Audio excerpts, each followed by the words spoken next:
Assalamualaikum warahmatullahi wabarakatuh. Hai semuanya, selamat pagi. Semoga hari ini bisa menjadi hari yang indah. Oh iya, saya mau mengucapkan selamat datang di channel ini. Channel ini kedepannya akan membahas tentang pelajaran matematika SD, SMP, dan juga IPA SMP. Oh iya, sebelumnya apa kabar nih semuanya? Semoga sehat-sehat terus ya. Oke, pada pembahasan pertama ini, kita akan membahas tentang sistem pencernaan manusia. Sebelum kita mulai dan masuk materi, alangkah baiknya kita berdoa terlebih dahulu. Berdoa, dimulai.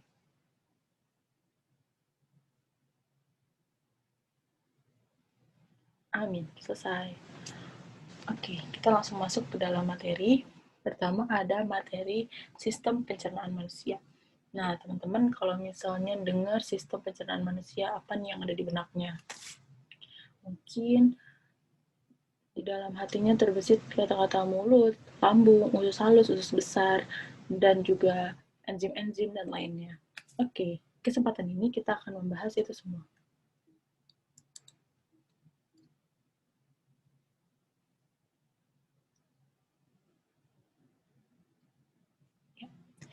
Sistem pencernaan sendiri adalah proses pengolahan makanan di dalam tubuh. Nah, proses pengolahan makanan dalam tubuh ini terjadi dengan dua cara, cara mekanik dan juga cara kimiawi. Apa ya cara itu? Cara mekanik adalah proses penghancuran makanan dari bentuk yang besar ke bentuk yang lebih kecil dan proses mendorong makanan. Jadi cara mekanik itu dia hanya menggunakan organ-organ tubuh untuk mengecilkan bentuk dari makanan itu. Kayak misalnya apel yang kita makan itu kan besar. Terus sistem pencernaan kita diolah nih secara mekanik, jadinya lebih kecil gitu. Nah, biasanya sistem pencernaan mekanik ini terjadi di dalam mulut, kerongkongan, lambung, usus halus, dan usus besar.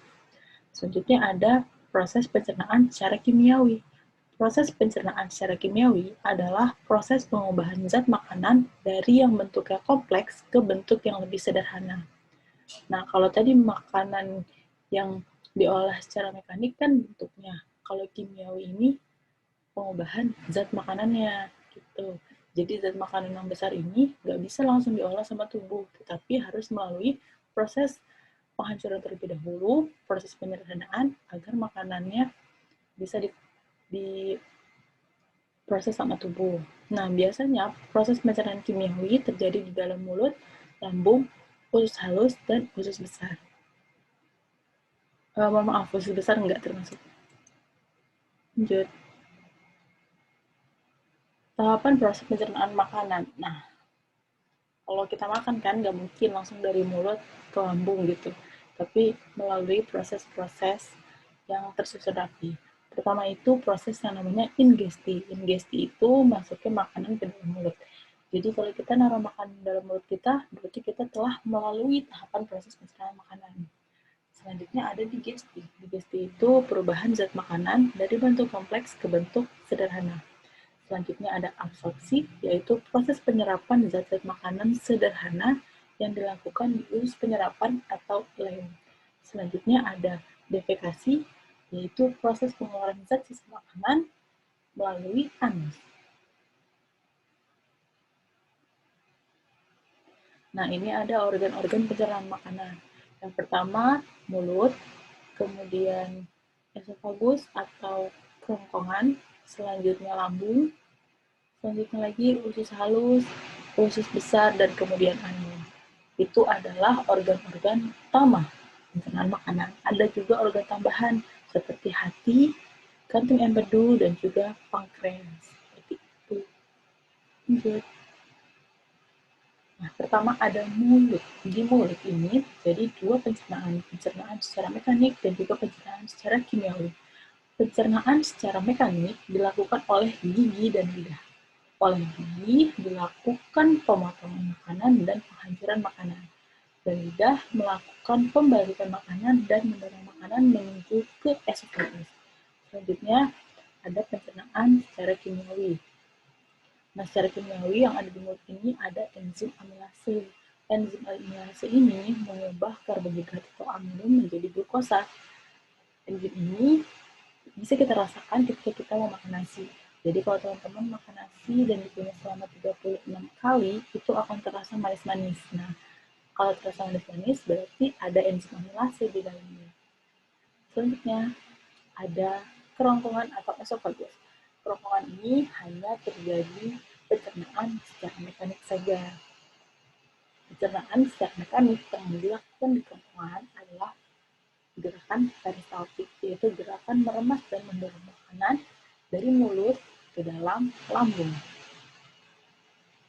Selanjutnya ada lambung. Lambung terjadi gerakan peristaltik juga, itu mendorong makanan menuju ke dalam usus halus dan terjadi proses kimiawi juga. Di dalam lambung terdapat asam lambung atau yang biasa disebut HCl dan juga 3 enzim.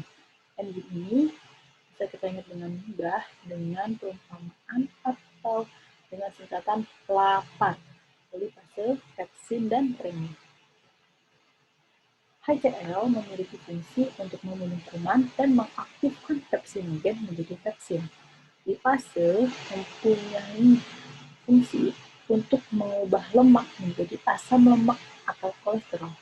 Pepsin berfungsi untuk mengubah protein menjadi pepton dan renin untuk menyandarkan susu.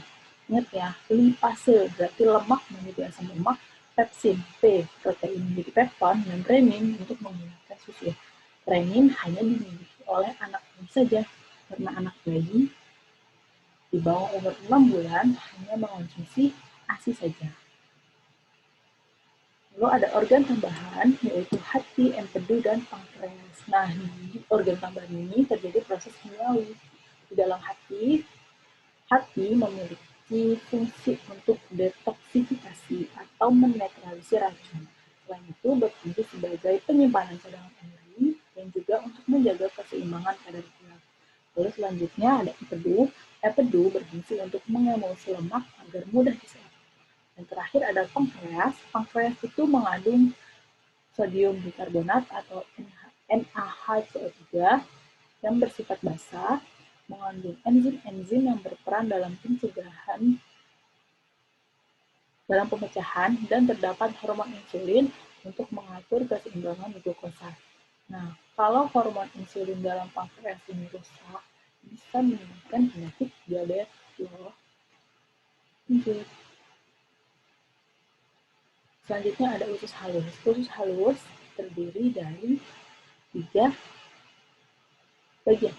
Yang pertama ada usus 12 jari atau duodenum yang berbatas langsung sama lambung. Yang kedua ada usus tengah atau jejunum, dan yang terakhir ada usus penyerapan atau ileum. Usus 12 jari memiliki panjang sekitar 20 sampai 25 cm. Usus tengah atau jejunum memiliki panjang 2,5 meter. Dan usus penyerapan memiliki panjang kurang lebih 3 meter. Jadi kalau di total, panjang usus itu sekitar 6-7 meter. Nah, di dalam usus terjadi pencernaan secara kimiawi. Apa saja ya? Nah, pencernaan yang ada di dalam usus halus ada enzim lipase yang mengubah lemak menjadi asam lemak dan gliserol. Selanjutnya ada tripsin mengubah protein menjadi polipeptida. Selanjutnya ada amilase yang berfungsi untuk mengubah amilum menjadi glukosa. Lalu ada maltose mengubah maltose menjadi glukosa. Lalu ada sukrose mengubah sukrosa menjadi glukosa, dan laktose mengubah laktosa menjadi glukosa. Nah, ada juga heterokinase. Heterokinase ini mengubah tripsinogen menjadi tripsin. Jadi, tripsin itu awalnya nggak aktif. Terus, karena ada heterokinase, tripsinnya berubah menjadi tripsinogen berubah menjadi tripsin. Itu terjadi di duodenum. Enzim-enzim yang ada di duodenum ini merupakan bawaan dari si pankreas. Nah, di pankreas tadi kan ada juga tuh sodium bikarbonat. Sodium bikarbonat kan sifatnya basa. Nah, dia itu menetralkan sifat asam yang ada dari lambung. Nah, dari proses duodenum, kita langsung ke usus tengah dan usus penyerapan. Di usus tengah dan usus penyerapan terjadi penyerapan zat makanan yang sudah sederhana seperti glukosa, asam amino, dan lain-lain. Selanjutnya ada usus besar. Usus besar tidak memiliki enzim atau tidak memiliki proses pencernaan secara kimiawi. Usus besar hanya memiliki proses pencernaan secara mekanik saja. Dia memiliki gerakan untuk mengeluarkan zat sisa makanan yang sudah tidak terpakai lagi. Zat sisa makanan sendiri berada di dalam usus halus selama 1-4 hari.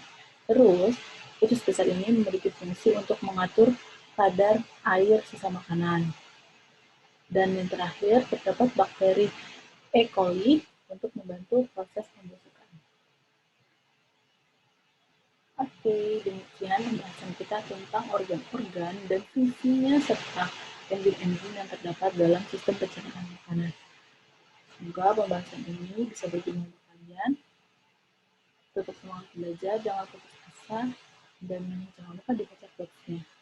Pendidikan adalah paspor untuk masa depan, karena hari esok adalah milik mereka yang mempersiapkan hari ini. Oke, semangat ya teman-teman. Bagi kalian yang suka sama video ini, jangan lupa untuk di like, comment, and subscribe. Terima kasih.